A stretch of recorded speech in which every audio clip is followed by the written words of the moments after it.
Got it. Perfecto.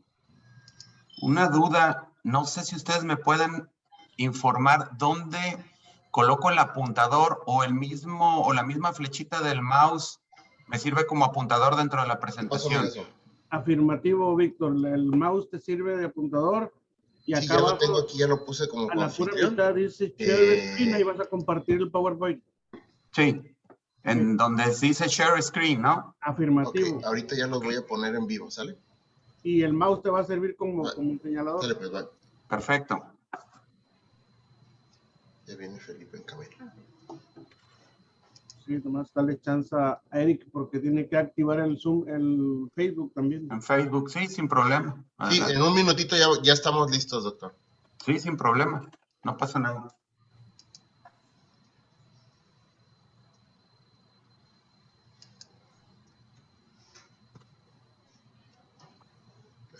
Empiezo a admitir a todos. Sí. Víctor, si pudieras cerrar un poquito la cortina o el fondo. Estoy tratando de darle más. Adelante, es mucho el reflejo atrás de ti. Sí, yo sé. Sí, y si no, déjalo así. Ándale, ahí está, perfectamente. Órale, mande. Pásenle. Buen día, ya vamos a iniciar la transmisión. Ya estamos ahorita conectados en Zoom y en Facebook. Muy buenos días a todos. Bienvenidos a esta tercera jornada del quinto seminario en investigación de la vid y el vino.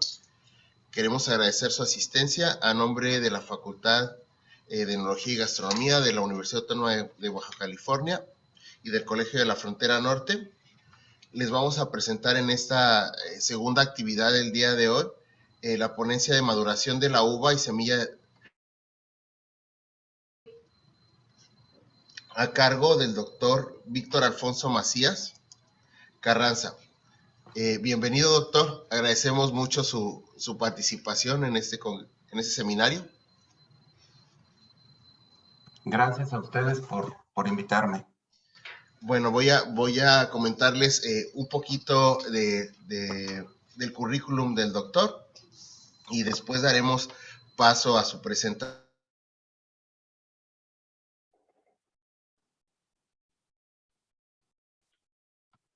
No sé si me escuchan, pero creo que se quedó. Sí te escuchamos, Víctor, tranquilo. Ok. Sí. Si llegas a ver algo, yo te aviso si alguna anomalidad, pero el que se congeló fue el Eric. Sí, exactamente. Ya vi que él se congeló. Ok, cuando gusten. Sí, ahorita te va a presentar, pues. Sí. Si no, pues te presento yo de urgencia. No pasa nada. Sí.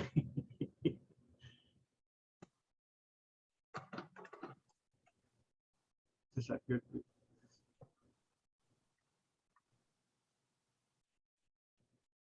Te acaba de pasar el host.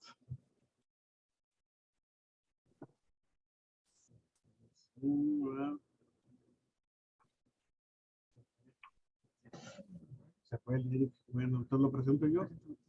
Sí. Ahí está el Eric enseguida. Pregúntale si lo presento yo.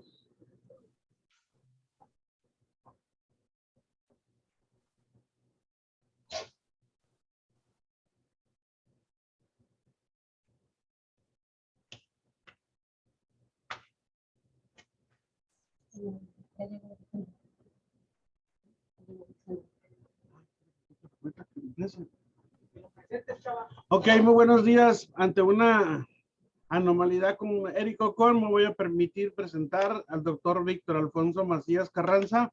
Sí, él tiene perfil de licenciatura en oceanología, cuenta con una maestría en oceanografía costera. Actualmente es investigador y técnico académico en el Instituto de Investigaciones Oceanológicas y su trabajo es el desarrollo de las actividades analíticas de campo para los proyectos de investigación en el mismo instituto. Víctor, bienvenido y adelante, te pasamos los micrófonos. Muchas gracias. Voy a compartir pantalla y nada más. Sí. Díganme si todo está correcto. Yo aquí estoy. Sí, nomás dale un formato presentación y queda listo. Ok. mero abajo. Listo, ¿se ve bien? Todavía no ha cambiado. Todavía no cambia. No, está en pre. Admit, dice. A ver, si le vuelves a dar clic ahí, a lo mejor sí. Déjame poner la pantalla completa. Porque se hizo pequeño el Sí, tranquilo, no te New preocupes. Share. Nomás. Sí, también es que no dominamos el Zoom, pues. Sí, ahora Ahí nomás, sí. si le puedes dar el PowerPoint abajo en modo Sí. presentación y si... Perfecto, ahí ¿Ya está. se ve? Adelante, Excelente. completamente, sí. Muchas gracias, perfecto. Ok, muy buenos días, gracias a todos por la asistencia. Como ya me presentaron, mi nombre es Víctor Macías y yo trabajo con el doctor Alejandro Cabello en el Instituto de Investigaciones Oceanológicas y durante los últimos aproximadamente 10 años nos hemos dedicado a trabajar en el Valle de Guadalupe y todos los valles productores de uva, investigando principalmente las características físico-químicas y climáticas de estos lugares. En esta presentación, pues vamos a hablar un poquito de la maduración de la uva y de la semilla en el Valle de Guadalupe y voy a mostrar algunos datos parciales porque tenemos demasiados.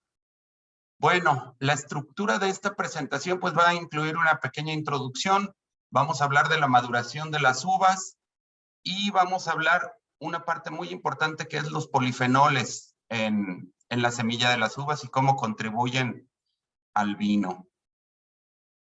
Como introducción, bueno, debemos de definir qué es el potencial máximo o cuál es el potencial máximo y en qué momento podemos obtenerlo. Este potencial máximo, pues básicamente está referido a la maduración de la uva. Es decir, cuándo cosechar esta uva para obtener todos los aromas o características principales del varietal que vamos a, o de la variedad que vamos a cosechar. Y pues por supuesto, esto se llega cuando existe un balance adecuado de todas estas características. ¿Qué características son las más importantes? Bueno, tenemos características físico-químicas de las cuales nosotros podemos estar seguros de su concentración midiéndolas químicamente, como son los aromas, el alcohol o la astringencia que componen la corpulencia del vino. En otro caso, pues el color, qué tanta intensidad del color deseamos y por supuesto la capacidad de oxidación de este mismo, ¿no? Sin embargo, hay otros componentes subjetivos o de apreciación que están básicamente determinados por el productor o el nicho en el cual se va a introducir el vino, que son los aromas, el sabor, el gusto del consumidor, por supuesto, y la filosofía del productor al momento de hacer el producto. Para esto, bueno, tenemos que determinar en puntos claves la madurez. Y existen básicamente dos definiciones importantes de madurez. Una es la madurez fisiológica y otra es la madurez tecnológica. La madurez fisiológica, como ustedes ya lo saben, pues está enfocada directamente a eficientizar la reproducción de la planta, ¿no? Es decir, las frutas maduran con la intención de proveer una mayor oportunidad para la dispersión de sus semillas y de reproducción. La madurez de la fruta también aumenta la posibilidad de ser consumida. ¿Cómo hacen esto las plantas? Bueno, aumentan en azúcares en el fruto, reducen la acidez para hacerla más atractiva, reducen la concentración, por supuesto, de polifenoles, que en la mayoría de los casos se usan como defensa. Al reducir la astringencia y la toxicidad, son más atractivas para el consumo. Y un atractivo también muy importante es el cambio de color. De una uva verde y astringente que se esconde entre el follaje, de repente tenemos una uva con un color rojo más atractivo y llamativo para los depredadores. Por otra parte, aquí está, tenemos la madurez tecnológica. ¿Qué es la que realmente nos interesa a nosotros? Pues es la madurez con la que nosotros vamos a cosechar nuestros frutos para obtener las mejores características y poder crear el mejor producto. Entonces, la fecha de la cosecha impacta directamente al tiempo de maduración de la uva. ¿Y qué es lo que buscamos? Pues buscamos los aromas, sabores, colores, más positivos y queremos evitar los más negativos. Por ejemplo, el butirato de etilo es ese aroma a piña característico de la variedad Chardonnay. Ese sería un aroma positivo que estuviéramos buscando en concordancia y equilibrio con otros aspectos. Sin embargo, las metoxipiracinas son aquellos compuestos que nos dan un sabor o un aroma herbáceo al vino. Es cuando la uva es más verde y, por supuesto, no lo queremos ese aroma, ¿no? Por esto es que la elección de la fecha de la cosecha se complica muchísimo. Sin embargo, tenemos algunos aspectos con los cuales basarnos. Fechas anteriores de cosecha, algunos parámetros organolépticos y, por supuesto, y muy importantes, los parámetros físico-químicos. ¿Cuándo entonces podemos definir nosotros que es una fecha óptima de madurez para la cosecha de nuestras uvas? Bueno, eso va a depender también de qué queremos hacer, cuál es el objetivo de la cosecha. Si queremos hacer vinos rosados, blancos o tintos, que sean dulces o que sean secos, que sean para venta joven o que vayan a ser destinados a la crianza. ¿A qué mercado los vamos a exponer? ¿Va a ser un mercado de bajo costo? ¿Va a ser un mercado de alta gama? ¿O va a ser producción exclusiva para ciertos nichos? También la filosofía del productor importa mucho. Por ejemplo, ahora está muy de moda hacer vinos orgánicos. Entonces, vamos a crear vinos con o sin correcciones químicas. ¿Qué tipo de madera vamos a emplear en estos vinos? ¿Vamos a usar barricas o vamos a usar maderas alternativas y en qué momento de la producción?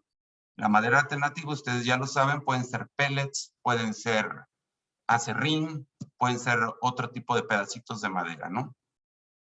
Sin embargo, la madurez óptima la va a dar va a tener una gran importancia la zona geográfica y el clima general de la región y todavía muchas veces más importante el microclima donde esté desarrollándose el cultivo.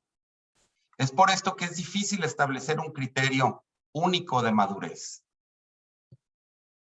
En este cuadro podemos observar las diferentes etapas de la madurez de la uva.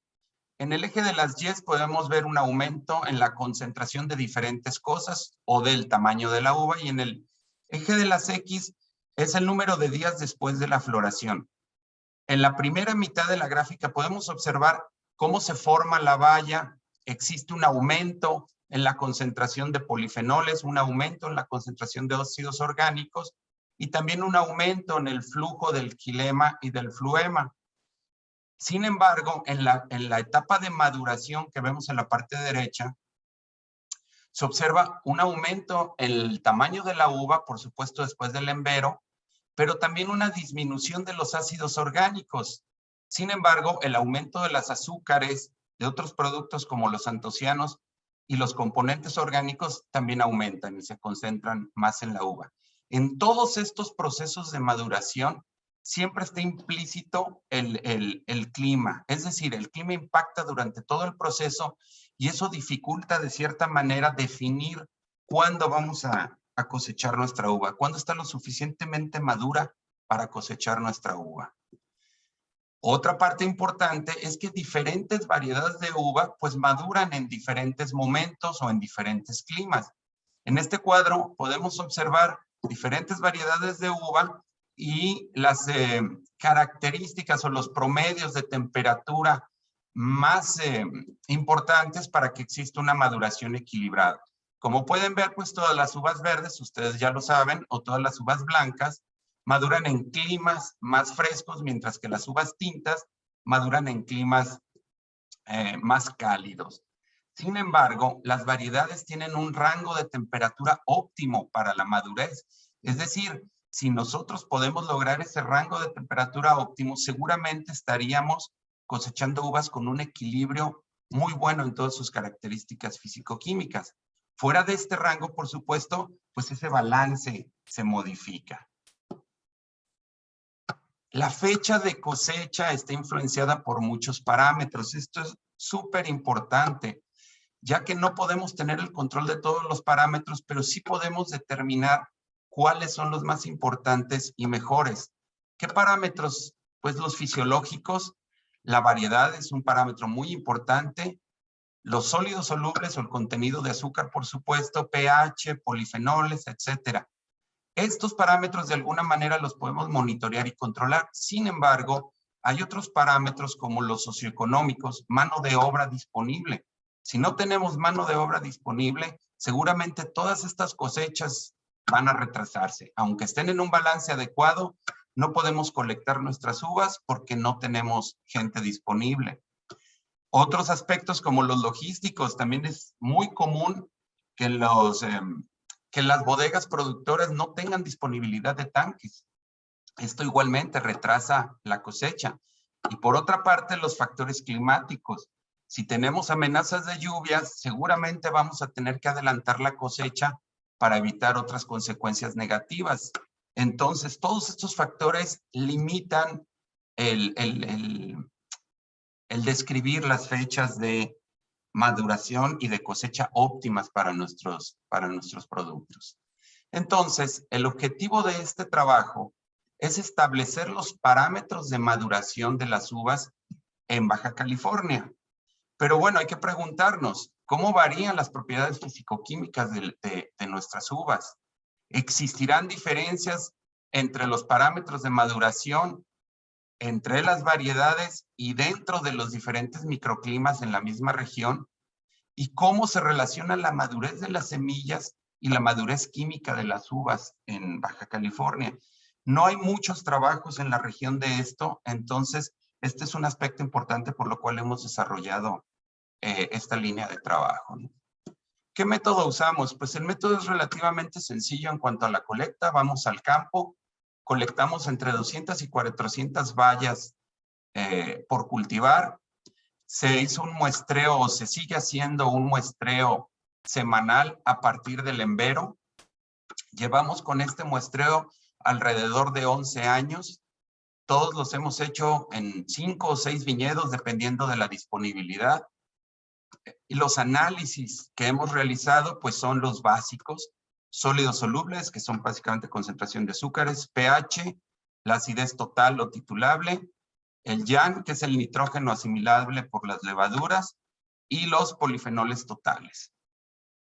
En las semillas, por otra parte, hemos decidido desde hace algún tiempo capturar el color para ver cómo se modifica el color a lo largo de la maduración. Esta captura, pues, es una fotografía digital con aproximadamente 200 semillas de cada variedad y con una resolución de píxeles de mayor a 50,000, con el objetivo de dar una mayor precisión en el color de las semillas.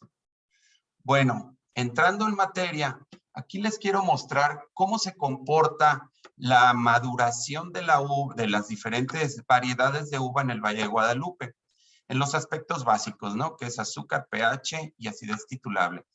En la gráfica podemos observar 4 variedades de uva que son las más comunes en el Valle de Guadalupe, y podemos observar que hay una disparidad en todas ellas en el momento de la maduración. Si observamos la gráfica de sólidos solubles, cada una de estas variedades madura en tiempo y forma diferente. Esto, por supuesto, se ve reflejado en el pH y en la acidez titulable. El YAN, a pesar de que también tiene una diferencia entre cada una de las variedades, está más implicado por otras, está más impactado, perdón, por otras situaciones, ¿no? No tanto por el clima. Eso lo vamos a hablar un poquito más adelante. Sin embargo, aquí hay que nuevamente definir que la madurez es característica de cada una de las variedades. Eso es muy importante. Y por lo tanto es difícil establecer un criterio de maduración con varios parámetros químicos, especialmente si estos fluctúan con la variedad y fluctúan también con las características climáticas de la región y de la interanualidad. Aquí tenemos un ejemplo de Cabernet Sauvignon en San Antonio de las Minas. Y vemos también cómo varían estos parámetros físico-químicos. Puse diferentes años porque lo que se quiere demostrar aquí es diferentes años con las mismas características climáticas. Si nosotros tenemos características climáticas relativamente similares, podemos tener maduraciones relativamente similares. aunque hay un poco de diferencias entre cada uno de estos años, ustedes pueden ver que todas las maduraciones están muy bien agrupadas y corresponden más o menos. Sólidos solubles, por ejemplo, pues se ve un crecimiento prácticamente lineal desde el día 200, que es la época del embero, hasta el día de la cosecha. El pH y la acidez titulables, que son correspondientes, por supuesto, se observa exactamente lo mismo. Una similitud en las características de maduración. Sin embargo, como ya había explicado un poquito anteriormente, el YAN no tiene no se ve clara una definición en las diferencias interanuales, pero no es por cuestiones del clima. El YAN está impactado más que por el clima, principalmente por el riego y por las fertilizaciones. Por eso es que nosotros vemos esa disparidad o esa distribución en el YAN. Sin embargo, pues años, como ya lo comenté, con características climáticas muy similares, vamos a encontrar poca variabilidad en la maduración de las uvas. Sin embargo, por el contrario, en años con alta variabilidad climática, pues vamos a ver la parte interesante. En el 2011, bueno, aquí pongo como ejemplo el 2011 y el 2014, porque son años muy, muy contrastantes. El 2011 fue un año relativamente frío y el 2014 fue un año muy caliente. Como pueden observar, entre el 2011 y el 2014 para los sólidos solubles se ve una maduración completamente distinta. Las tasas de asimilación de azúcares en el 2014 son mucho más elevadas que en el 2011. Igual sucede con la acidez titulable. Los ácidos orgánicos disminuyen muy rápidamente en climas más cálidos o en años más cálidos y disminuyen mucho más lentamente en años más fríos. El pH presenta exactamente lo mismo. Un aumento de pH muy elevado en el 2014 con una disminución muy rápida de la acidez titulable. Después de ese tiempo, pues se estabiliza al mismo tiempo que la acidez titulable. Para el 2011 sucede algo similar, una disminución más lenta, pero más dispersa en cuanto al pH, ¿no? El pH aumenta, pero tiene una mayor variabilidad que es reflejo de la variabilidad de la disminución de la acidez. El YAN, por ejemplo, en el caso del YAN también podemos observar, ¿no?, la variabilidad que hay entre los dos años. Es decir, en años que se comportan con climas diferentes, la variabilidad en la maduración se ve reflejada, son muy, muy diferentes. No solo entre años, también entre localidades. Si nosotros tenemos localidades con diferentes características climáticas, vamos a ver también el reflejo en la maduración. Por ejemplo, aquí tenemos al Valle de San Antonio de las Minas y al Valle de Guadalupe. Es la misma variedad, es Cabernet Sauvignon. Sin embargo, en el Valle de Guadalupe podemos encontrar entre 8 y 10 grados centígrados más en la época de maduración que en el Valle de San Antonio de las Minas. Es decir, entonces, como podemos observar, los sólidos solubles tienen una tasa de asimilación mucho más elevada y pueden llegar a contener más azúcares que los que se pueden encontrar en San Antonio de las Minas. Lo mismo sucede con el pH, es un reflejo del cambio en los ácidos orgánicos, donde aumenta la concentración, donde aumenta el pH y disminuye la concentración de los ácidos orgánicos. Pero, ¿cuál es el objetivo de esto? Pues el objetivo de esto es tratar de ver dentro de esta variabilidad de maduración y variabilidad climática una manera más simple de determinar las fechas de la cosecha. Y bueno, para esto pues se pueden formular, ya tenemos creados, pero se pueden formular algunos índices de maduración.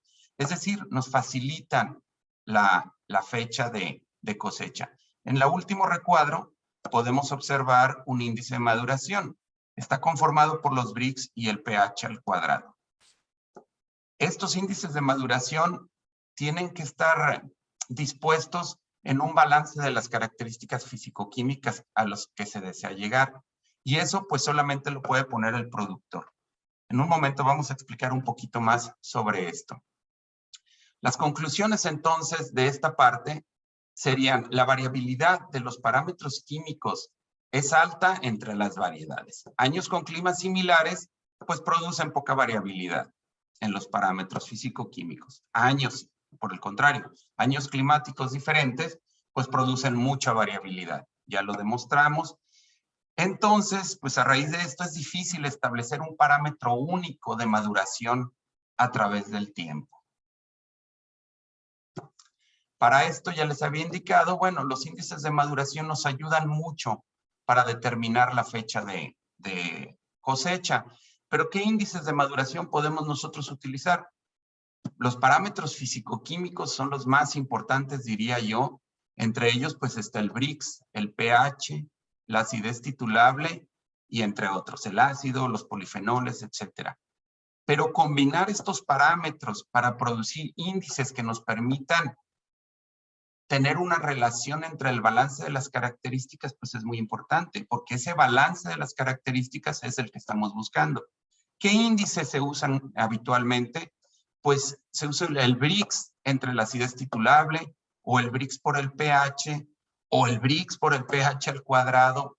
Son diferentes características matemáticas que nos van a permitir linealizar más los índices, o podemos buscar índices muy complejos que tal vez no sean los más adecuados para definir nuestra temporada de cosecha, como es el incluir en el índice diferentes características físico-químicas, Brix, pH, acidez titulable, polifenoles.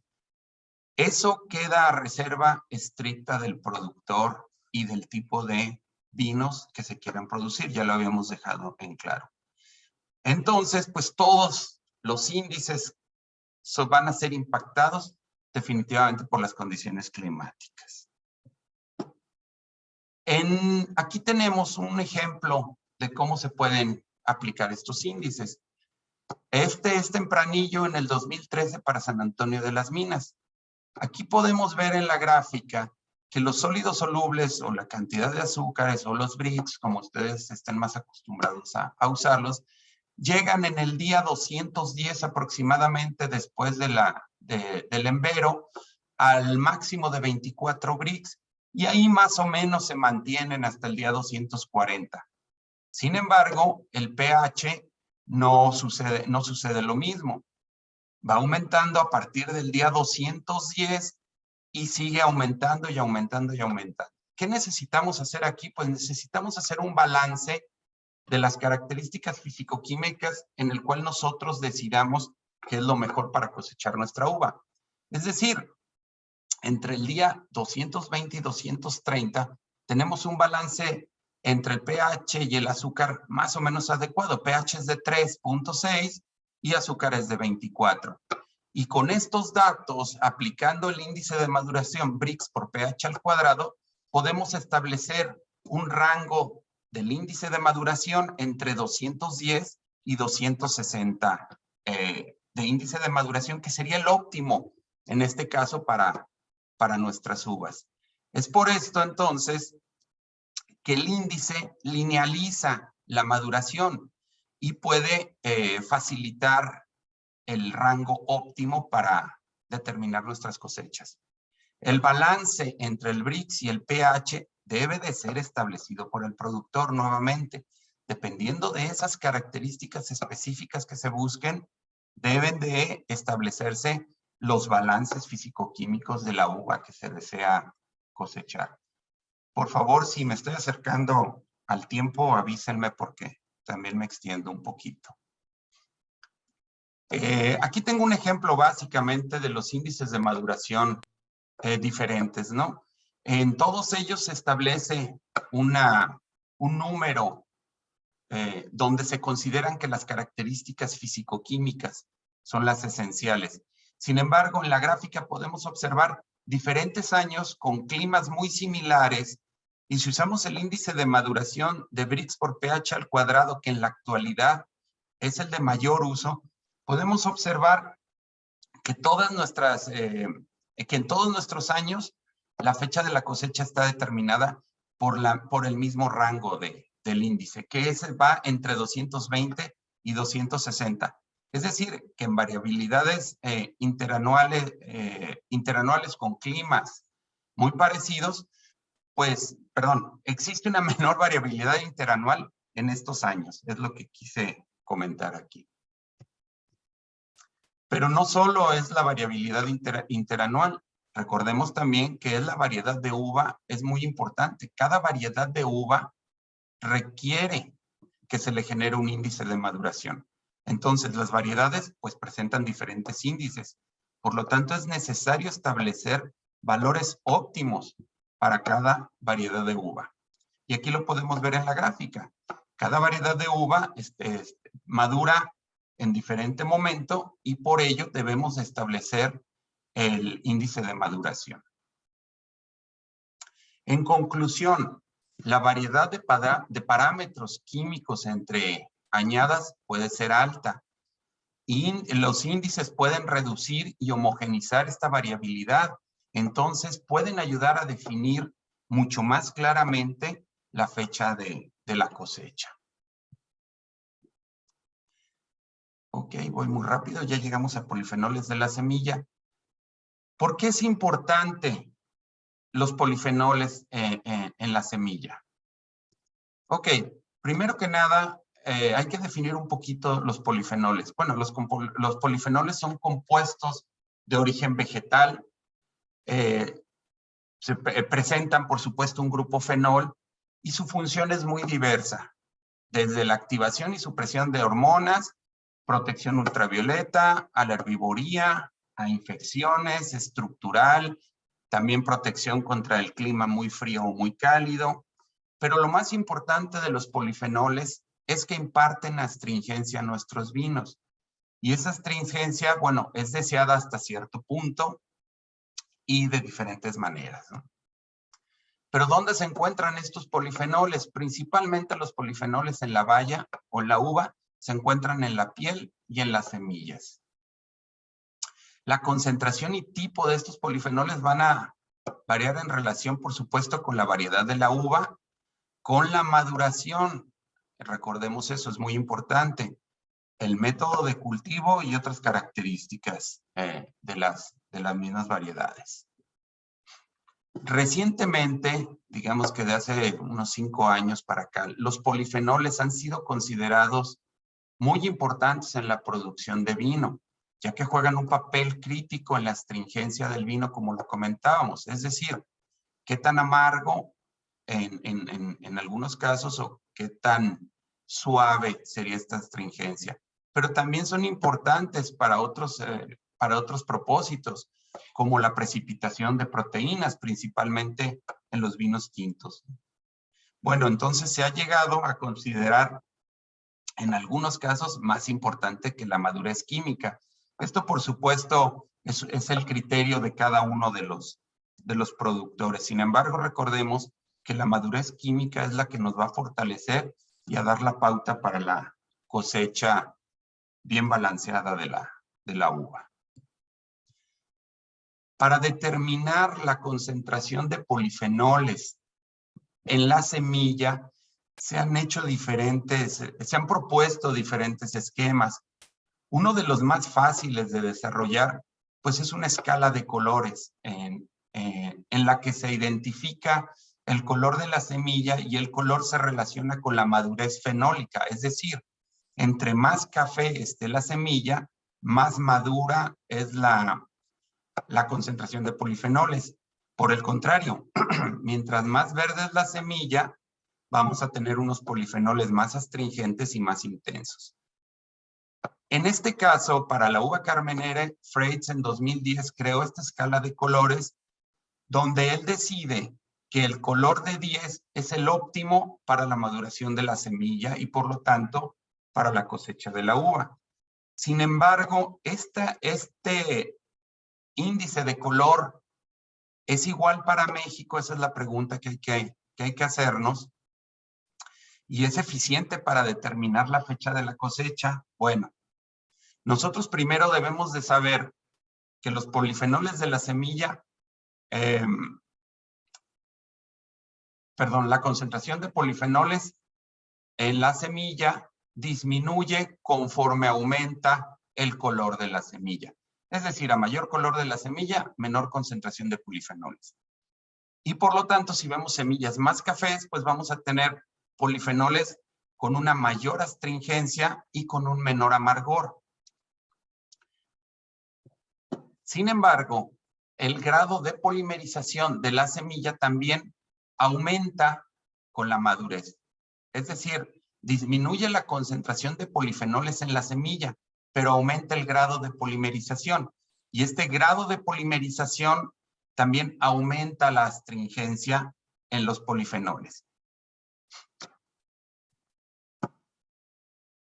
Entonces, si el color de la semilla cambia durante la maduración de verde a café del embero al final de la fecha, bueno, podemos decir que entonces que nuestra semilla está madurando y hasta qué momento nosotros debemos de seguir esta relación de color para hacer la cosecha de nuestras uvas. El color de las semillas entonces cambia debido a la oxidación de los polifenoles y se ha propuesto que el color de la semilla puede ser un indicador adicional de la maduración de la uva. Se desconoce realmente la relación que existe en nuestros valles entre el color de la semilla y la maduración de la uva. Para esto, para poder ejemplificar la relación que existe entre el color de la semilla y la maduración de la uva, voy a poner un caso muy práctico. Entre la uva que se cosecha en Chile, en Curicó, que es un valle que tiene características geográficas muy similares al Valle de Guadalupe. Es decir, tiene una altura sobre el nivel del mar, perdón, traigo una alergia espantosa, de aproximadamente 250 metros. Está alejado de la costa alrededor de unos 60 o 70 kilómetros. Sin embargo, las características climáticas de cada valle son relativamente diferentes. Es decir, las temperaturas promedio máximas para verano son mayores en el Valle de Guadalupe, alrededor de unos 4 grados centígrados, mientras que para el Valle de Curicó son más bajas, por supuesto. Esta diferencia en la temperatura nos va a generar diferentes procesos en la maduración de la uva, pero también en la maduración de la semilla. Aquí podemos ver en esta gráfica cómo la maduración de la uva Carmener en Curicó se presenta. Empieza a madurar del día 80. En este caso, pues vemos los sólidos solubles y el pH y la acidez titulable, cómo aumentan hasta el día 140. Después del día 140, digamos que la madurez se estabiliza y se mantienen todas las características. Durante estos días, desde el día 140 hasta el día 200 que se cosechó la uva, las temperaturas promedio fueron de alrededor, bueno, fueron menores a 20 grados centígrados. Eso permite una estaticidad en las características físico-químicas de la uva, a lo que le podemos llamar una maduración estática. Sin embargo, ¿qué pasa en el Valle de Guadalupe? En el Valle de Guadalupe nosotros observamos, esta gráfica ya la había colocado, nosotros podemos observar en todas las variedades cómo aumenta casi linealmente y nunca se detiene, desde el día 200 hasta el día 270. En el Valle de Guadalupe no presenta esa maduración estática y es debido básicamente al clima. Las temperaturas promedios que se obtuvieron desde el día 200 hasta el día 260 superaron los 30 grados centígrados. Es por esto, entonces, déjenme ver qué quise decir aquí, la relación. Ok, la relación, la madurez alcanza. Ok, aquí podemos observar en Curicó que tenemos una madurez de la uva en sólidos solubles que llega a 24 grados Brix. Lo podemos observar en este punto a los 240 días. Sin embargo, la madurez de la semilla, como pueden observar en esta escala de color, no es la óptima. está entre 8, 9, pero va subiendo hasta, esperamos entonces, hasta que llegue a 10, que como lo habíamos previsto, es el óptimo de madurez de la semilla para ser cosechada.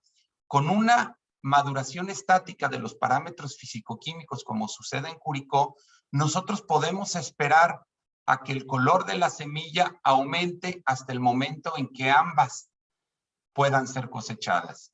¿Okay? Lo que nos da entonces un balance entre los polifenoles que se generan de la semilla y las características físico-químicas que obtenemos de la uva. Sin embargo, en el Valle de Guadalupe, en nuestra región, nosotros nunca vamos a poder lograr esto. Como pueden ver, la variabilidad en el color de la semilla entre las diferentes variedades y a lo largo de la maduración, pues es muy diversa. La maduración de las semillas en Baja California, por otra parte, inicia mucho más verde que en Curicó. Entonces, a lo largo del proceso de maduración es más difícil que llegue a esos tonos cafés con un balance adecuado de los polifenoles que deseamos para nuestra cosecha. El color de la semilla, entonces, en Baja California no va a alcanzar los colores cafés que alcanza en Chile, y por eso es necesario generar un índice de color apropiado para la región. Es decir, hasta dónde podemos llegar con la madurez de la semilla y hasta dónde podemos llegar con la madurez de las bayas para lograr ese balance esperado para la cosecha de nuestra uva. En esta gráfica podemos observar el color de la semilla en el RGB, los colores electrónicos de azul, rojo y verde. Y lo más importante es que en esta parte de la gráfica tenemos unas semillas verdes y conforme nos vamos acercando a la parte baja de la gráfica entre el rojo y el verde, pues el color se va haciendo más café.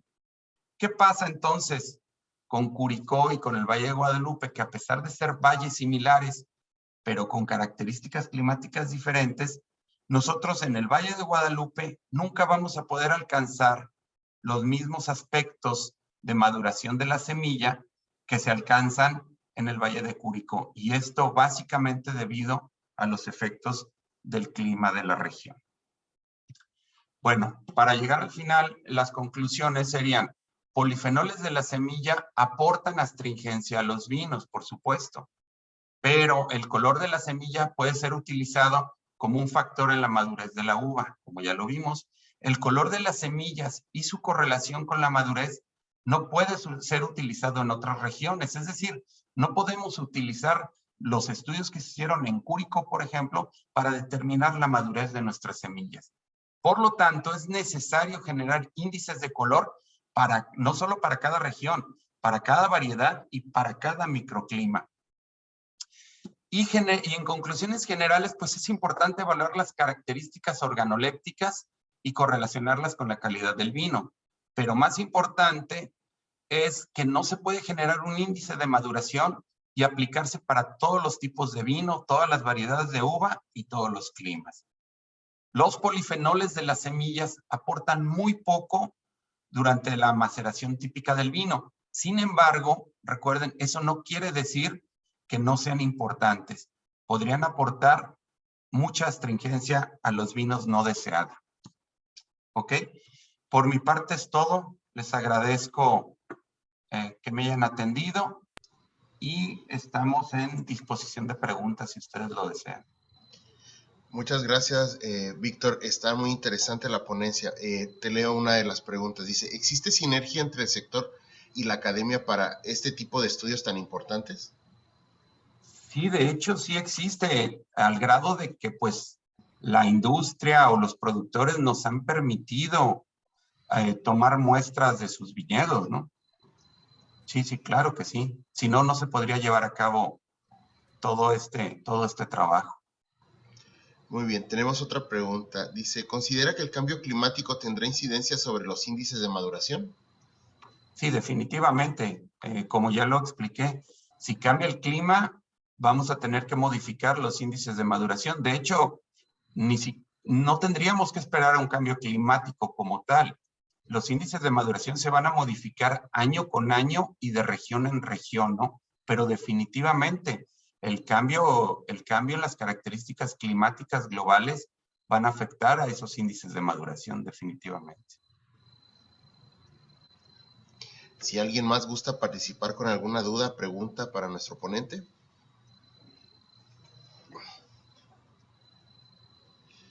Nos pregunta otro de nuestros asistentes, ¿de qué manera podemos dar seguimiento a sus investigaciones? Ok. Bueno, nosotros tenemos publicadas, si buscan a nombre de Alejandro Cabello o mío, de Víctor Macías, tenemos ya alrededor de unas 12 publicaciones acerca de estos aspectos y de otros, ¿no? No solo hemos trabajado con clima ni maduración, también hemos trabajado con aspectos enológicos. Por ejemplo, hemos empleado algunos productos de las algas marinas o de los peces para la precipitación de proteínas en vinos. Ahí en Google Scholar o en ResearchGate pueden encontrar todas nuestras publicaciones. Muchas gracias. Tenemos una pregunta más. Dice, ¿cómo podemos replicar estos estudios en otras zonas vinícolas de México? ¿Cómo podemos replicar estos estudios? Bueno, lo primero que hay que hacer y que es lo que nosotros nos hemos enfocado más es generar las series de tiempo necesarias para poder tener referencia de las características climáticas de las regiones. Yo creo que un buen inicio, si no existe una base de datos actual y confiable, pues sería empezar por medir las características climáticas a la par de las características físico-químicas de las regiones vinícolas que se quieran estudiar. Muy bien, ¿alguien más tiene alguna otra pregunta? Erika, ahí está otra pregunta muy importante, arribita de la que pusiste ahorita. Muy bien. ¿El estrés hídrico de las plantas puede influir sobre la maduración de los polifenoles y la estabilidad físico-química? Sí, sobre la estabilidad físico-química, sí. Sobre la madurez de los polifenoles, podría ser, la verdad ahorita no recuerdo, pero los polifenoles están más impactados por la temperatura y por la radiación solar. A menor temperatura y a menor radiación solar se desarrollan más ciertas polifenoles y los racimos que están expuestos a mayor radiación solar desarrollan otro tipo de características de polifenoles. Sí, el estrés hídrico, les voy a deber la respuesta, no me acuerdo, pero seguramente debe de tener un impacto más que nada en la concentración de polifenoles. Muy bien. ¿Alguna pregunta más para cerrar esta sección? ¿Qué variedades tienen mejor pH? Ok, es una pregunta muy interesante porque el mejor pH se describe nuevamente por las características del vino que se quiera crear. Cada variedad de uva tiene pHs diferentes. Y un ejemplo muy fácil de aplicar y que creo que todos conocen es la uva tempranillo. La variedad tempranillo casi siempre genera pHs muy elevados al final de la maduración. Y una uva, por ejemplo, que tiene pHs muy bajos al final de la maduración puede ser el Cabernet Sauvignon o el Nebbiolo. Tiene relativamente pHs bajos, pero nuevamente el pH no es un indicador de mejoría o no de una uva. El balance entre los ácidos orgánicos, que son los que reflejan el pH, y los demás factores o compuestos físico-químicos de la uva son los que realmente son importantes. O sea, el balance entre todos ellos es lo que es importante para determinar la madurez de la uva. Recordemos que no solo el pH, por supuesto es importante, pero el pH es un reflejo de los ácidos orgánicos y la disminución de estos ácidos orgánicos pues está controlada por diferentes características, desde el manejo del viñedo hasta por supuesto las características climáticas, ¿no? Entonces, definir una variedad por un mejor pH, pues no lo puedo decir. nuevamente, cada variedad termina con un pH característico, ¿no? La maduración.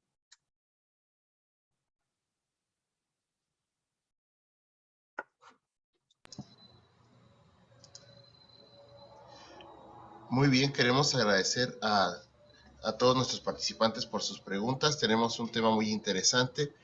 Si alguien desea después ponerse en contacto con el doctor Víctor, con mucho gusto podemos compartir su correo, sus datos, para que él pueda ponerse en contacto con ustedes. Quisiéramos compartir